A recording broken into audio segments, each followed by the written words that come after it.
మాటే మంత్రం. సృష్టిలో ఏ ప్రాణికి లేని భావ ప్రకటన శక్తి భాష కేవలం మనిషికి మాత్రమే ఉంది. ఒక మాట బ్రతికిస్తుంది, ఒక మాట భయపెడుతుంది, ఒక మాట అభయమిస్తుంది, ఒక మాట ప్రాణం తీస్తుంది, ఒక మాట ప్రళయం సృష్టిస్తుంది, ఒక మాట ఆనందాన్ని అందిస్తుంది, ఒక మాట ఆశను రేకెత్తిస్తుంది, ఒక మాట అమృతాన్ని అందిస్తుంది, ఒక మాట అమరత్వాన్ని కలిగిస్తుంది, ఒక మాట శాశ్వతంగా నిలిచిపోతుంది. కొందరు మహానుభావులు మాట్లాడితే ఉరుము ఉరిమినట్టు, మెరుపు మెరిసినట్టు, మేఘం వర్షించినట్టు, సింహం గర్జించినట్టు, గుడి గంటలు మోగినట్టు, గుండె తలుపులు తట్టినట్టు, పరమాన్నం భోంచేసినట్టు, పసిపిల్లలు నవ్వినట్టు, పండు వెన్నెల కురిసినట్టు, ప్రణవనాదం పలికినట్టు, ప్రాణనాడులు స్పందించినట్టు, మృదు మధురంగా, సుందర శ్రావ్యంగా, లలిత లావణ్యంగా, కుసుమ కోమలంగా ఉంటుంది. శ్రీకృష్ణ పరమాత్ముని మాట గీతామృతాన్ని కురిపించి ఆనాటి నుండి ఈనాటి వరకు ఎందరినో కార్యశూరులను, కర్తవ్యోన్ముఖులను కావించి కర్మయోగులను చేసింది. ఎందరో ముముక్షువులకు మోక్షాన్ని ప్రసాదించింది. మందర మాటలతో మతి చెడ్డ కైకేయి రఘురాముణ్ణి అడవులకు పంపింది. ద్రౌపది నవ్వు మహాభారత యుద్ధానికి కారణమయ్యింది. శూర్పణఖ మాటలు రావణునికి కామోద్రేకాన్ని కలిగించి సీతాపహరణం చేసేలా చేశాయి.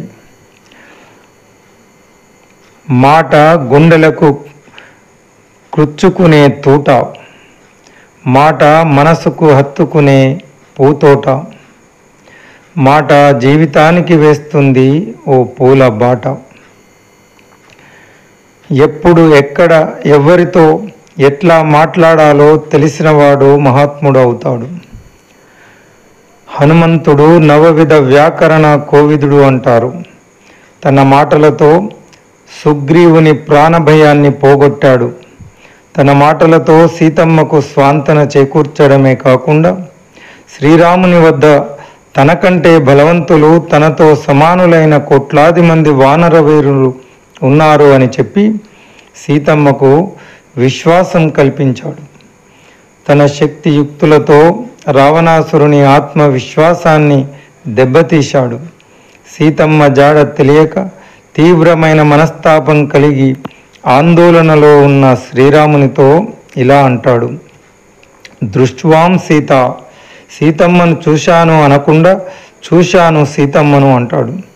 ఎందుకంటే సీతమ్మను అనగానే రెండవ మాట అనేలోపు శ్రీరాముడు ఏమని ఊహించుకుంటాడో, సీతమ్మను చూడలేదు అని చెప్పబోతాడా, సీతమ్మ ఇక లేదు అని అనుకుంటే శ్రీరాముడు కుప్పకూలిపోతాడు.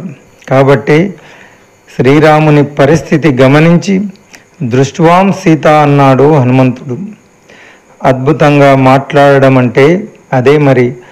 ఇతరులకు స్వాంతన చేకూర్చడం, అదే నిజమైన మాట తీరు.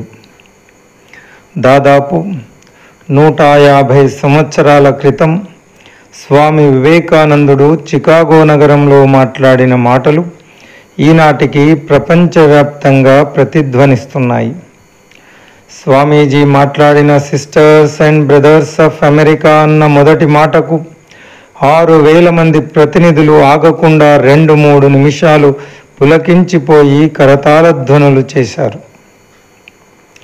స్వామీజీ మాట ఎలా ఉంటుంది అంటే, 1000 ఉరుములు మెరుపులు మెరిసిన తీరు, కోటి నయగార జలపాతముల హోరు, 100,000 జవనాశ్వముల జోరు కలబోసిన స్వామి వివేకానందుని మాట తీరు. ప్రముఖ నోబెల్ లారెట్ రోలాండ్ గారు ఏమంటారంటే, స్వామీజీ ఉపన్యాసాలు చదువుతూ ఉంటే నా శరీర నరాలలో 1000 వోల్టుల విద్యుత్తు ప్రవహించిన అనుభూతి కలుగుతూ ఉంది. ఇక ప్రత్యక్షంగా స్వామీజీ మాటలు విన్నవారు ఎంతటి దివ్యానుభూతిని పొంది ఉంటారో కదా అంటారు. Arise, awake, stop not till the goal is reached అన్న మాటలు యువతకు ప్రేరణ, స్ఫూర్తిని కలిగిస్తూ మహామంత్రంగా పనిచేస్తున్నాయి. బాల గంగాధర్ తిలక్ అన్నటువంటి స్వాతంత్ర్యం నా జన్మ హక్కు అన్న నినాదం భారత జాతిని జాగృతం చేసింది. వందే మాతరం అన్న బంకిం చంద్ర చటర్జీ మాటలు మహామంత్రంగా మారి స్వాతంత్ర్య స్ఫూర్తిని రగిలించాయి. భగత్ సింగ్ అన్న ఇంక్విలాబ్ జిందాబాద్ విప్లవ జ్యోతిని రగిలించింది.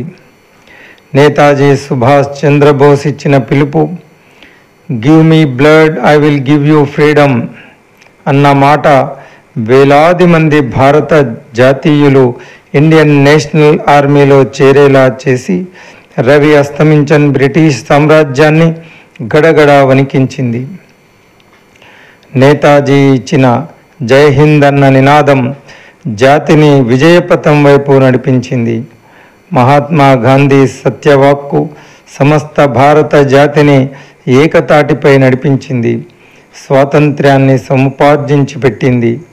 జై జవాన్ జై కిసాన్ అన్న లాల్ బహదూర్ శాస్త్రి గారి నినాదం దేశంలో హరిత విప్లవాన్ని తీసుకొని వచ్చింది.